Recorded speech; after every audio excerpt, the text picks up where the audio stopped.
सर्वमङ्गलमाङ्गल्ये शिवे सर्वार्थसाधिके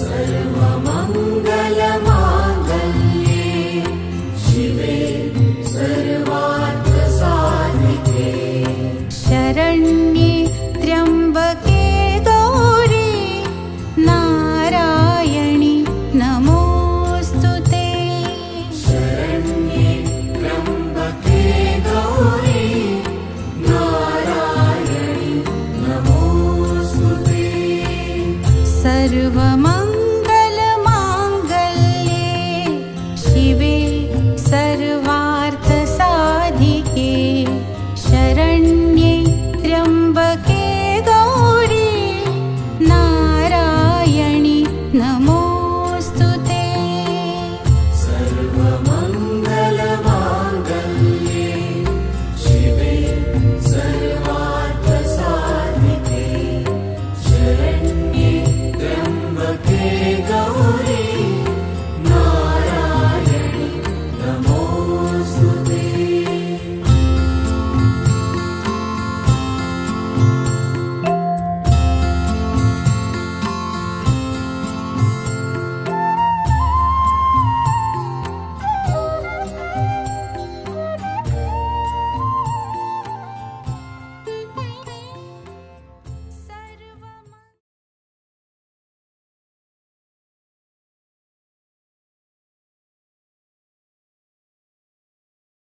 ओम शांति।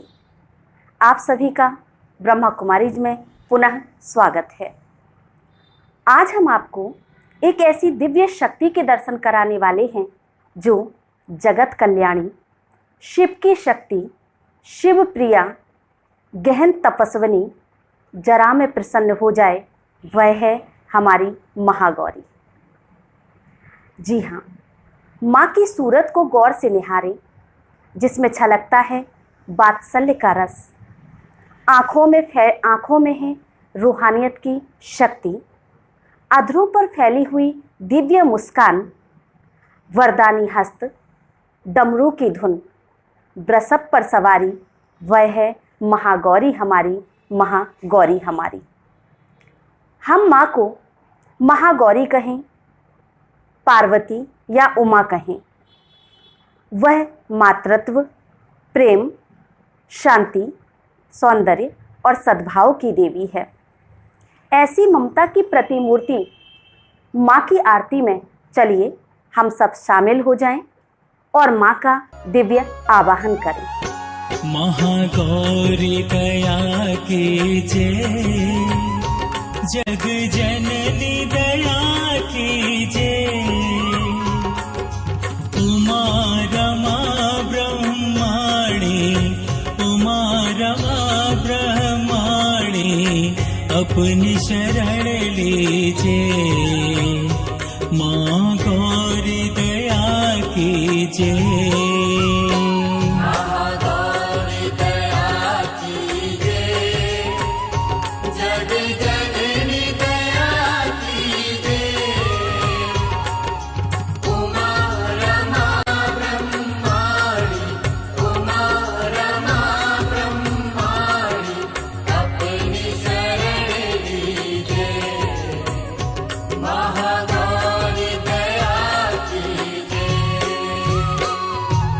गौरवर्ण अति सोहे वृषभ की असवारी, मैया वृषभ की असवारी, श्वेत वस्त्रों में मैया, श्वेत वस्त्रों में मैया, लागे छवि प्यारी, महागौरी दया कीजिए। श्रेष्ठ रूप तुम्ही हो, शिव अंगी माता, मैया शिव अंगी माता, भक्त तुम्हारे अनगिन, भक्त तुम्हारे अनगिन, नित प्रति गुण गाता। आरती के पश्चात हमें प्यारी माँ की महिमा जानना भी जरूरी है।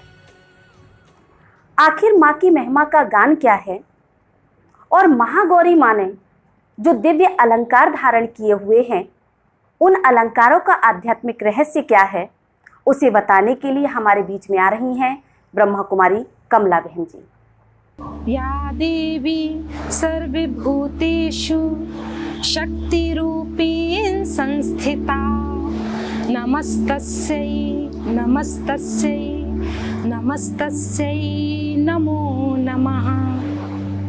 जगत की पालनहार है माँ, मुक्ति का धाम है माँ, भक्ति का आधार है माँ, शक्ति का अवतार है माँ। श्रेष्ठ सभ्यता और संस्कृति से भरपूर हमारा भारत देश, जहाँ संस्कृति और सभ्यता हमारे प्रत्येक फेस्टिवल में दिखाई देती है, ऐसा ही प्यारा नवरात्रि का पर्व है। नवरात्रि के पर्व की बात सुनते ही मन में खुशी और उमंग आ जाता है। एक नवरात्रि का त्योहार ही ऐसा फेस्टिवल है जो वर्ष में 2 बार मनाया जाता है। जी हाँ, एक चैत्र की नवरात्रि और दूसरी शारदीय नवरात्रि। चैत्र की नवरात्रि शुक्ल पक्ष की प्रतिपदा प्रथम तिथि से 9 दिन तक मनाई जाती है।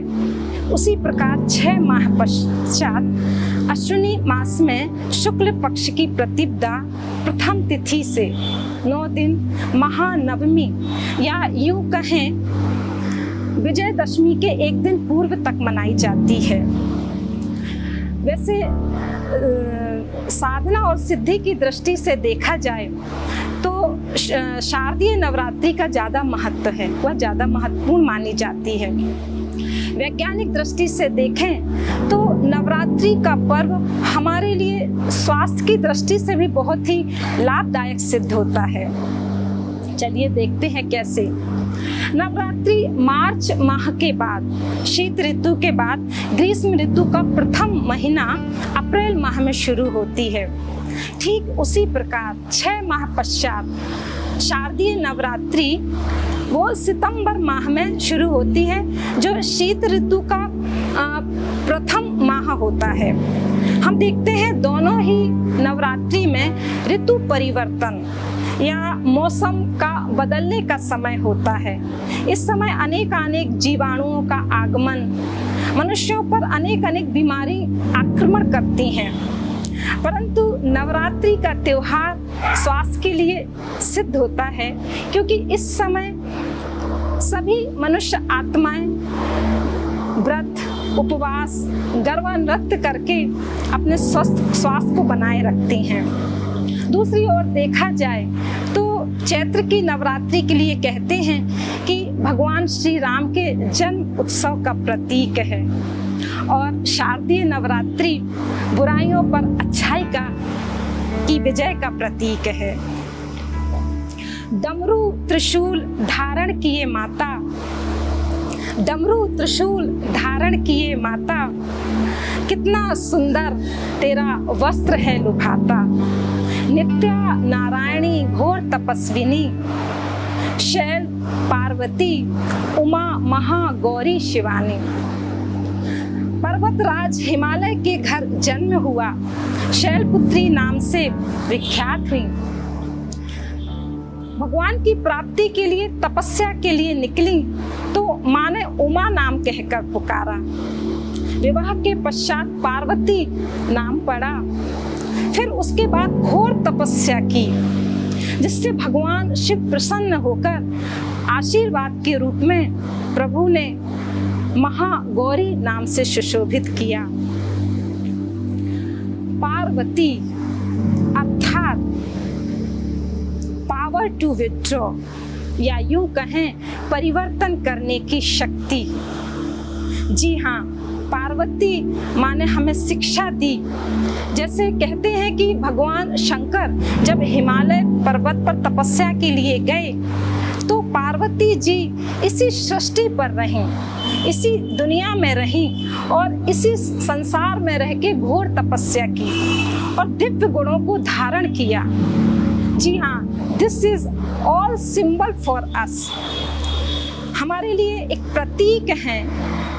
जैसे कि हमें भी कहीं जंगल में जाने की आवश्यकता नहीं, इसी सृष्टि में, इसी दुनिया में, समाज में रहते हुए, अपने परिवार के बीच रहते हुए दैवी गुणों को धारण कर सकते हैं। उसके लिए आवश्यकता है डिटैच होने की, या यूं कहें लेट गो। आप लोग कहते हो detach, let go. Let go का मतलब, डिटैच का मतलब छोड़ने से है, पर क्या छोड़ना है? अपनी बुराइयों को छोड़ना है, ना कि समाज को और परिवार को छोड़ने की बात है। हमारे अंदर जो बुराइयां हैं, जैसे काम, क्रोध, ईर्ष्या, घृणा, नफरत, जिससे हम त्रस्त हैं, इन बुराइयों को लेट गो करना। और जब देखते हैं, जब हम इन बुराइयों को लेट गो करते हैं, इनसे डिटैच होते हैं, इनको छोड़ते हैं, तो हमारे जीवन में सेक्रेट, प्योरिटी, पवित्रता आ जाती है। और जितनी प्योरिटी आती है उतना ही हमारी फीलिंग्स स्प्रेड हो जाती हैं, विस्तृत हो जाती हैं हर एक के प्रति। अनकंडीशनल लव, अनकंडीशनल रिस्पेक्ट, बिना शर्त के प्यार, बिना शर्त के रिस्पेक्ट। ये नहीं कि कोई हमें रिस्पेक्ट करे तब हम रिस्पेक्ट करें, नहीं, बस देने की भावना। यही सीखें माँ पार्वती से। दिखाते हैं उनकी सवारी वृषभ। आजकल तो थोड़ा सा टेक्निकल रूप से चेंज हो गया है, लेकिन पुराने जमाने में, पहले समय पर बैल से ही सारे भारत की खेती हुआ करती थी, खेतों की जुताई होती थी। वैसे भी भारत कृषि प्रधान देश है, सारा अनाज इन्हीं लोगों के माध्यम से आता था, जो हमारे लिए सिंबल हैं हार्ड वर्क का, मेहनत का, कि हम कैसे मेहनत कर सकते हैं और मेहनत करके केवल देने की भावना दूसरों के लिए। माँ के हाथ में डमरू दिखाते हैं।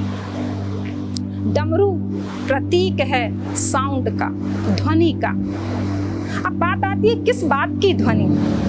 परमात्मा से प्राप्त किया हुआ ज्ञान, जो हमने ज्ञान प्राप्त किया है, उसको चारों ओर उसका डंका बजाना है, उसकी ध्वनि करना है, हर एक आत्मा को उस परमात्मा से प्राप्त किए हुए ज्ञान को बांटना। फिर देखते हैं माँ के हाथ में त्रिशूल। आप देखो, त्रिशूल में एक छड़ी नीचे की ओर दिखाई है, जो प्रतीक है दृढ़ता का। जीवन में कुछ करना है तो दृढ़ संकल्प तो लेना होगा, क्योंकि आप कुछ करने निकलेंगे तो ऑब्स्टेकल्स, सर्कमस्टेंसेस, बहुत सारी प्रॉब्लम्स आएंगी, फेस करना होगा। लेकिन फिर भी हमने जो संकल्प किया है उसके लिए दृढ़ रहना है। मैंने जो सोचा उसे करना है। तो और आप देखो, त्रिशूल में ऊपर की ओर 3 पत्तियां हैं। जो वो 3 पत्तियां हैं वो सिंबल हैं मन, वचन, कर्म से हमारे अंदर जो बुराइयां हैं, काम, क्रोध, लोभ, मोह, अहंकार, उन पर विजय प्राप्त करना। माँ का मुखमंडल प्रसन्न चित्त मुद्रा में हमेशा दिखाई देता है, अर्थात हमें जीवन जीने की कला सिखाता है। कुछ भी हो जाए, कैसे भी ऑब्स्टेकल्स, प्रॉब्लम्स, सर्कमस्टेंसेस आए, तो भी हमें इस जीवन को प्रसन्न चित्त होकर जीना है। भक्तों ने माँ के अनेक अनेक नाम दिए हैं। जगत जननी, भवानी, गिरिराज किशोरी, महेश मुख चंद्र चकोरी। कहते हैं सीता जी ने विवाह से पूर्व महागौरी के मंदिर में जाके आराधना, पूजा, अर्चना की, और जो संकल्प किया वो सिद्ध हुआ। ठीक उसी प्रकार कहते हैं कि राधा जी ने समस्त गोपिकाओं के साथ ब्रज में महागौरी के इसी स्वरूप की आराधना की और आपने भी अपनी इच्छा पूर्ण की। वैसे तो शास्त्रों में अनेक कथाएं लिखी हुई हैं, परंतु आज वर्तमान समय किस बात की आवश्यकता है? आज आवश्यकता है इन दैवी गुणों को अपने जीवन में धारण करने की। कोई भी प्रॉब्लम्स कुछ भी आ जाए, लेकिन हमें सदा मुस्कुराते रहना है, सदा दृढ़ रहना है, सदा इन बुराइयों पर जीत पाने का अभ्यास करना है। तभी हमारी सच्चे मायने में नवरात्रि मनाई जाएगी। तभी कहेंगे कि आज 9वें दिन, नवरात्रि के 8वें दिन महागौरी की स्तुति तभी सफल होगी। इसी के साथ ओम शांति। कमला बहन जी का बहुत बहुत धन्यवाद कि आपने इतने स्पष्ट शब्दों में हमें माँ की महिमा के बारे में बताया और माँ के जो अलंकार हैं उनके बारे में हमें विस्तृत जानकारी दी। माता रानी का दरबार हो और गायन वादन नृत्य संगीत ना हो तो दरबार अधूरा सा प्रतीत होता है। तो उस अधूरेपन को भरने के लिए हमारे बीच में आ रही हैं ब्रह्मा कुमारी रोशनी बहन, जो आपके सामने एक नृत्य गीत की प्रस्तुति लेकर आ रही हैं। गीत के बोल हैं जगदम्बा जग कल्याणी वरदानी मात भवानी वरदानी मात भवानी। कुमारी रोशनी का बहुत बहुत धन्यवाद। महागौरी को हम उमा भी कहते हैं। आखिर उमा का वास्तविक अर्थ क्या है? उमा का वास्तविक अर्थ हमें क्या शिक्षा प्रदान करता है? और महागौरी का जो उत्पत्ति हुई, महागौरी की जो उत्पत्ति हुई वो कैसे हुई, इसके बारे में बताने के लिए हमारे बीच में आ रही हैं ब्रह्मा कुमारी रजनी बहन जी। ओम शांति। आज का दिन बहुत ही शुभ दिन है। आज चारों ओर माँ की महिमा है। कहते हैं जहाँ नारी का पूजा होती है वहाँ देवता निवास करते हैं। अर्थात जिस समाज में नारी का सम्मान होता है वहाँ हर मानव में देवीय गुण होते हैं। हमारी भारतीय संस्कृति हर गुण हर शक्ति के रूप में आज माँ की ही पूजा हो रही है। कहते हैं देवी गौरी शिव की अर्धांगिनी थी, अर्थात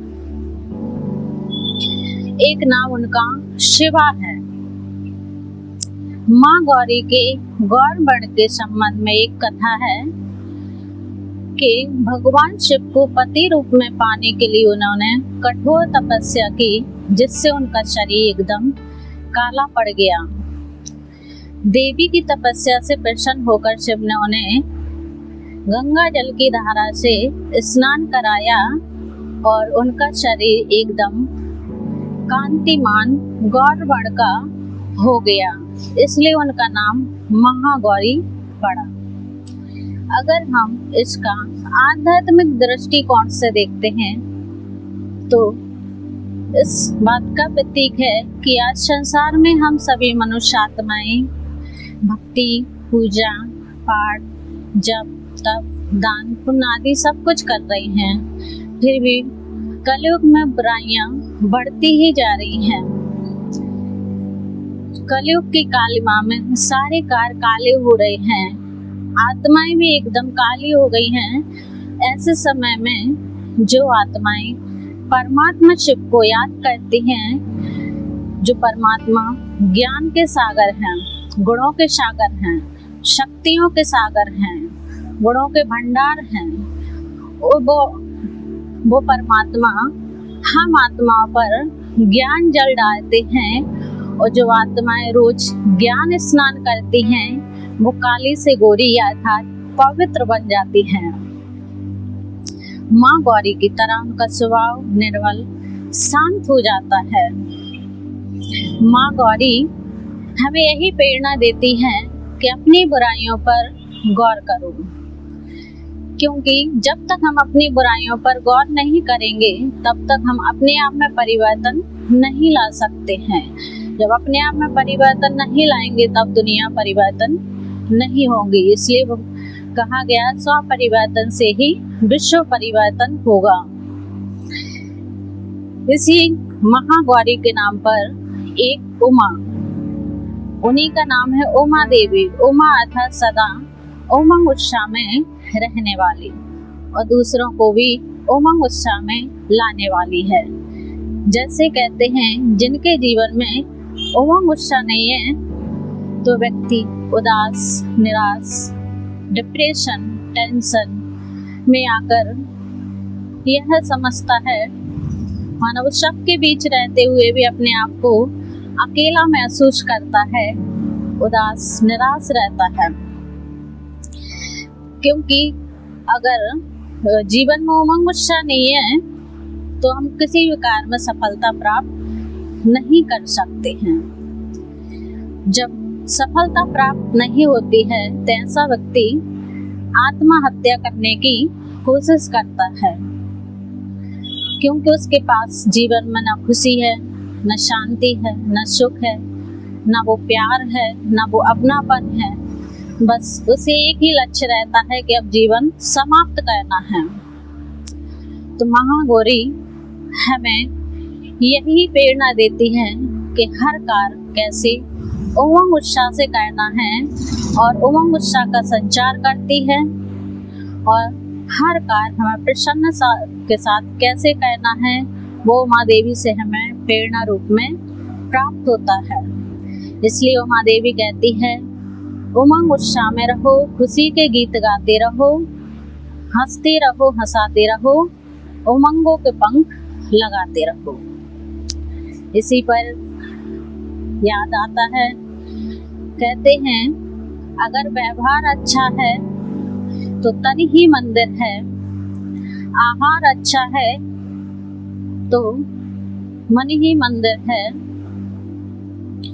अगर हमारा विचार अच्छे हैं तो हमारे मस्तिष्क ही मंदिर है, और हमारा पूरा व्यवहार माना पूरा जीवन ही अच्छा है, माना पूरा चरित्र ही अच्छा है तो पूरा जीवन ही अच्छा है। ओम शांति। रजनी बहन जी का बहुत बहुत धन्यवाद। आपने इतने स्पष्ट शब्दों में हमें उमा के बारे में बताया कि उमा का अर्थ है उमंग उत्साह को बढ़ाने वाली। तो ऐसी उमंग उत्साह को बढ़ाने वाली माँ की अगर हम प्रतिदिन अगर उनकी सूरत को निहारें और उनके दर्शन करें और उनके अलंकारों का जो आध्यात्मिक रहस्य है और उनका जो आध्यात्मिक रहस्य है अगर उसको समझें तो हमारा जीवन सदा उमंग उत्साह से भर सकता है। अभी हमारे बीच में एक छोटी सी बालिका आ रही हैं और वो नारी की शक्ति के बारे में हमें बता रही हैं। और नारी की शक्ति आखिर है क्या, नारी क्या कर सकती है, उसकी महिमा का गान करने के लिए कुमारी रिद्धि हमारे बीच में हैं। और गीत के बोल हैं, जन जन का कल्याण करेगी, शिव की शक्ति है नारी, सदा रहेगी सृष्टि सारी, नारी की आभारी, नारी की आभारी।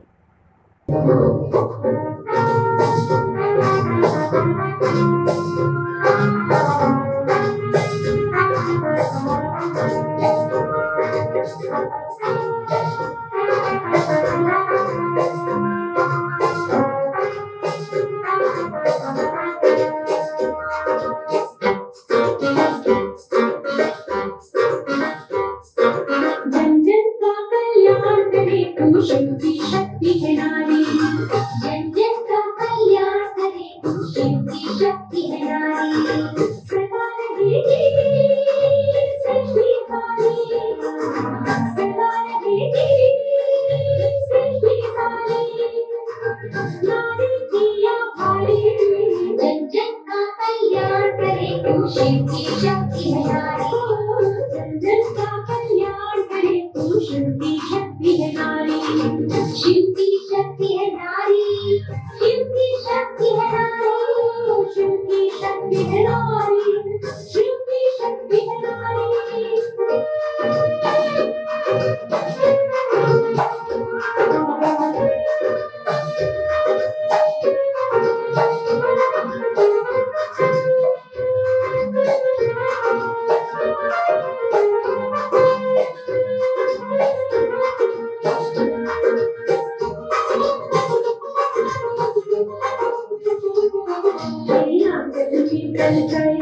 जीवन माता जग सारा मेरी आंखें भी बन गए जीवन माता जग सारा तेरी कठिन तपस्या से तो महाकाल भी हारा तेरी कठिन तपस्या से तो महाकाल भी हारा जाग तुझे तो घुटने दे जाग तुझे तो घुटने दे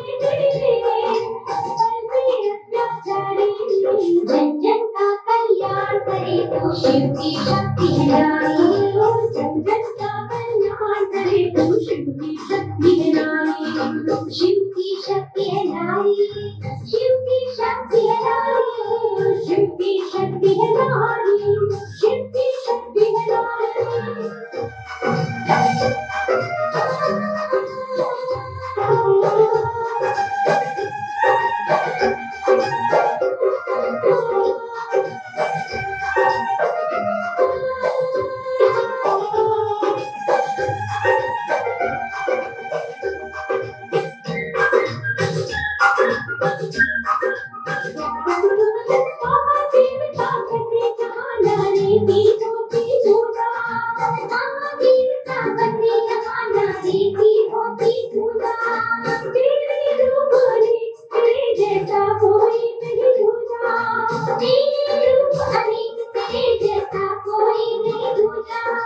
तेरी महिमा स्वर्ग से बढ़ गई तेरी महिमा स्वर्ग से बढ़ गई तू सबकी रखवाली जन जन का कल्याण करे तू शिव की शक्ति है नारी जन जन का कल्याण करे तू शिव की शक्ति है नारी शिव की शक्ति है नारी शिव की शक्ति है नारी शिव की शक्ति है नारी शिव की शक्ति है नारी शिव की शक्ति है नारी शिव की शक्ति है नारी शिव की शक्ति है नारी शिव की शक्ति है नारी।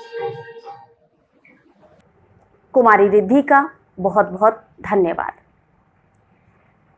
कहते हैं कि महागौरी माँ जो है वो शांति की देवी है और हमें उनकी मूर्ति से शांति ही प्रतीत होती है। आखिर शांति क्या है? शांति की शक्ति जब हमारे अंदर आती है तो हमारे अंदर कौन सी शक्ति जागृत होती है, इसको बताने के लिए हमारे बीच में हैं हमारी छतरपुर सेवा केंद्र प्रभारी ब्रह्मा कुमारी शैलजा बहन जी। ओम शांति। महागौरी, उमा या पार्वती जी, आपका स्वरूप शांत है। आप अपने मूल शांति की स्वरूप में स्थित हैं। इस कारण से आपकी सूक्ष्म इंद्रियां, मन, बुद्धि और संस्कार, साथ ही स्थूल कर्मेंद्रियां भी शांत हैं, चंचल नहीं। आपने स्वयं शिव परम पिता का मन से वरण किया है। उसके लिए आपने कठोर त्याग और तपस्या की है। आपके जीवन से हमें ये प्रेरणा मिलती है कि परम पिता परमात्मा का सामीप्य चाहते हैं तो हमें भी अपने स्वभाव को शांत और सौम्य बनाना होगा। वास्तव में शरीर को चलाने वाली चैतन्य शक्ति हम आत्माओं का स्वधर्म स्वरूप शांति है। हमारा घर, निवास स्थान इस मनुष्य सृष्टि से पार, सूर्य, चांद, तारागण से भी पार परम धाम शांति धाम ही है। इसीलिए हम अपने शांत स्वरूप में स्थित होकर ही सोचे, बोले और प्रत्येक कर्म करें। जहाँ शांति है वहाँ सुख है, जहाँ शांति है वहाँ पवित्रता है, जहाँ शांति है वहाँ स्थिरता है, स्टेबिलिटी। किसी भी परिस्थिति के आने पर मन में हलचल नहीं। हम सभी जानते हैं कि जल जितना शांत और शुद्ध होता है उसमें क्लैरिटी उतनी अधिक होती है, स्पष्टता उतनी अधिक होती है। हमारा मन भी जितना शांत और पवित्र होगा, हमें अपने अंदर की कमियों का या अपने अंदर की विशेषताओं का, क्षमताओं का बहुत सही रीति से हम उनका आकलन कर सकेंगे। अपनी क्षमताओं, विशेषताओं को कार्य में लगाकर सदुपयोग कर पाएंगे। अपनी कमियों को रियलाइज करके हम परिवर्तित कर सकेंगे। शांति एक पॉजिटिव एनर्जी है और ये पॉजिटिव एनर्जी ऐसी शक्तिशाली है, कहते ब्रह्मांड की समस्त सकारात्मक ऊर्जाओं को इसकी चुंबकीय शक्ति अपनी तरफ सहज आकर्षित कर लेती है। जितना हमारे जीवन के अंदर ये शांति की पॉजिटिव एनर्जी आती जाती है, जीवन से नेगेटिव एनर्जी, ईर्ष्या, द्वेष, बदले की भावना, स्वार्थ की भावना, ये सहज समाप्त होती चली जाती है। जीवन में शांति का गुण आने से हम जीवन के किसी भी क्षेत्र में, चाहे वो कला का हो, विज्ञान का हो, उसमें हमारी क्रिएटिविटी बढ़ जाती है, रचनात्मकता बढ़ जाती है। शांति के गुण से हमारी कार्यक्षमता बढ़ जाती है, हमारा संगठन मजबूत होता है, हम बड़े से बड़े कार्य सहज रीति से कर सकते हैं।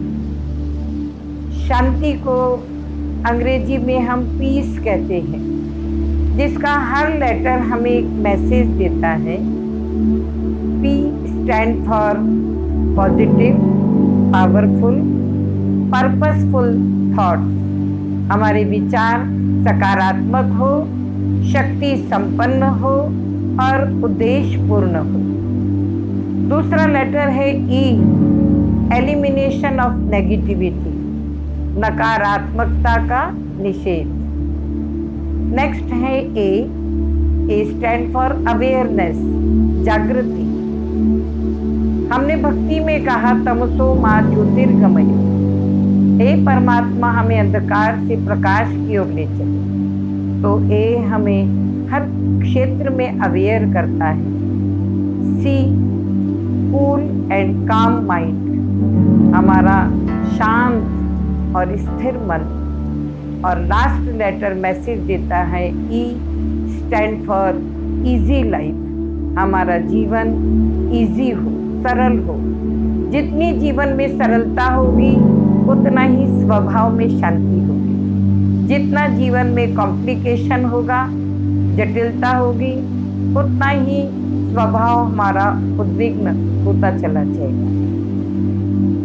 जीवन के अंदर असीम शांति का अनुभव करने के लिए कुछ विशेषताएं, सबसे पहले हम देखें तो फॉरगेट एंड फॉरगिव, भूल जाना और क्षमा करना और भूल जाना। जब तक हम किसी को दिल से क्षमा नहीं करते हैं तब तक उसकी बातों को हम भूल भी नहीं पाते। तो जीवन में सहज शांति के लिए ये गुण आवश्यक है। एक छोटा सा फूल भी कोई हमें प्रेजेंट करता है हमें बहुत खुशी होती है, हमारा सम्मान बढ़ाया।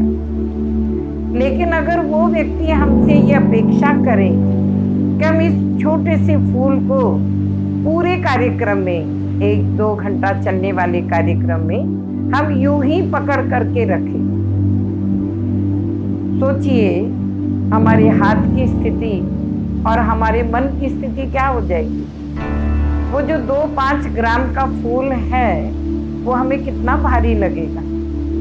अगर सामने वाला अपेक्षा करे कि आज सारा दिन आप इसको ऐसे ही पकड़े रहिए, तो विचार करें, हम जीवन में आने वाली बातों को, किसी के कटु व्यवहार को, किसी के कटु शब्दों को हम कितना मन में पकड़ करके रखते हैं। और जितना ही हम बातों को पकड़ करके रखते हैं उतना ही हमारा मन भारी होता है, टेंशन में आता है और हमारे जीवन की सुख शांति जैसे खत्म हो जाती है। तो पहला गुण आवश्यक है क्षमा करना, भूल जाना।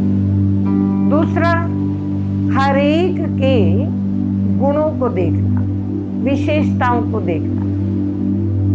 एक बार एक मठ के अंदर, जहाँ पहले बहुत सन्यासी रहा करते थे, धीरे धीरे पता नहीं क्या कारण बना और संख्या घटती चली गई। एक स्थिति आई, वहां केवल 5 ही सन्यासी बचे। उन्हें इस बात का बड़ा ख्याल रहता था कि हमारा संगठन छोटा क्यों होता जा रहा है, पर समझ नहीं पा रहे थे। एक दिन एक सिद्ध संत वहां पर पहुंचे। उन्होंने उनसे निवेदन किया कि आप हमारी समस्या का समाधान कीजिए। संत ने 1 मिनट ध्यान किया और कहा, मुझे आप 5 में से ही कोई इस मठ का उद्धारक नजर आता है, पर वो आपको ढूंढना पड़ेगा कि आप में से वो कौन है। उसकी विशेषताओं को, आप हर एक की विशेषताओं को देखें, हर एक की क्षमताओं को देखें, हर एक के प्रति आप पॉजिटिव भाव रखें, सकारात्मक भाव रखें। आपको आपके संगठन में ही वो उद्धारक नजर आएगा। उसी दिन से उन सब ने एक दूसरे की विशेषताओं को देखना प्रारंभ किया, क्षमताओं को देखना प्रारंभ किया, एक दूसरे को अप्रिशिएट करना प्रारंभ किया और धीरे धीरे उन्होंने महसूस किया कि संगठन में एक रौनक आ गई है, एक दूसरे के प्रति प्यार पैदा हो गया है, जीवन में एक दूसरे को देखकर खुशी आने लगी है। पूरे मठ का वायुमंडल बहुत सुंदर हो गया है, हल्का हो गया है। दूसरे लोग भी, नए नए लोग भी आकर्षित होकर उस मठ में आने लगे और धीरे धीरे संगठन फिर से बड़ा हो गया। तो जीवन में या संगठन में या परिवार में अगर हमें सुख और शांति चाहिए, प्यार चाहिए, तो हम हर एक की विशेषताओं को देखना प्रारंभ कर दें। हम देखते हैं आज का जो ये संसार है, ये बारूद की ढेर पर खड़ा है। किसी भी क्षण युद्ध की ज्वाला भड़क सकती है। कारण आज का मनुष्य विकारों की ढेर पर है। पता नहीं कब कौन सी घटना, कौन सी बात उसे अप्रिय लगे और उसके अंदर की जोश को, क्रोध को, गलत भावनाओं को, स्वार्थ को वो भड़का दे और विश्व युद्ध की स्थिति तैयार हो जाए। इसलिए परमात्मा पिता कहते हैं कि अगर हम सुख और शांति जीवन में और विश्व में देखना चाहते हैं, आज सुख शांति के लिए हम शांति सम्मेलन करते हैं, पर शांति के नाम पर हम हथियारों के जैसे जखीरे खड़े करते जा रहे हैं। वास्तव में जैसे वृक्ष को हरा भरा देखने के लिए ये आवश्यक है कि हम वृक्ष की जड़ों को पानी दें। शाखाओं को, पत्तों को पानी देने से काम नहीं चलेगा। उसी प्रकार से जीवन में या विश्व में हम शांति चाहते हैं तो आवश्यक है कि हम अंदर से, स्वयं से इसकी शुरुआत करें। जो एक सिद्धांत है इनसाइड आउट, उसको हम फॉलो करें। जो हम बाहर में देखना चाहते हैं, पहले उसे हम अंदर में महसूस करें। हम महसूस करें उस शांति के सागर के संतान, हम शांत स्वरूप आत्मा है। ये हमारा स्वधर्म है, यही हमारा मूल स्वभाव है। माँ गौरी के झांकी से, माँ गौरी के स्वरूप को देखने से हमें यही सुंदर प्रेरणा मिलती है कि माँ का जितना शांत स्वभाव है, शांत स्वरूप है, उनके दर्शन करना, उनकी पूजा करना तभी सार्थक है जब हम अपने स्वभाव को भी ऐसा बनाते हैं। आशा है हम इस बातों पर अवश्य प्रयास करेंगे। धन्यवाद। ओम शांति। आदरणीय बहन जी का बहुत बहुत धन्यवाद कि आपने हमें इतने स्पष्ट शब्दों में शांति का महत्व बताया। शांति से हमें प्राप्ति क्या हो सकती है, शांति की शक्ति धारण करने से हमें क्या प्राप्तियां होंगी और हमारा जीवन कैसे बन जाएगा, आपने हमें इसके बारे में बताया। इसके लिए आपका बहुत बहुत धन्यवाद। अभी हम इसी के साथ आपसे विदाई भी लेना चाहते हैं, लेकिन कल आप सब हमारे YouTube चैनल पर सपरिवार और अपने मित्रों सहित सादर आमंत्रित हैं, क्योंकि कल 9 देवियों का भव्य दरबार सजने वाला है। जिन देवियों को हमने 9 दिन अलग अलग स्वरूपों में देखा, वो सारी 9 देवियां इस धरती पर एक साथ अवतरित होने वाली हैं और अवतरित होकर हम सबकी झोली वरदानों से भरने वाली हैं। तो अपनी झोली को वरदानों से भरने के लिए, माँ के प्रेम का अनुभव करने के लिए और उनके दर्शन की प्यासी आँखियों की प्यास बुझाने के लिए आप सभी कल जरूर जुड़ें और इस जो माता रानी का दरबार है उसको देखते रहें, माँ के दर्शन करते रहें। इसी के साथ आपसे विदा लेते हैं, क्योंकि कल माँ की आगमन की, माँ के 9 स्वरूप के आगमन की हमें भी भव्य तैयारी करना है। आप सब भी तैयारी में जुटे। और अभी ओम शांति, नमस्कार।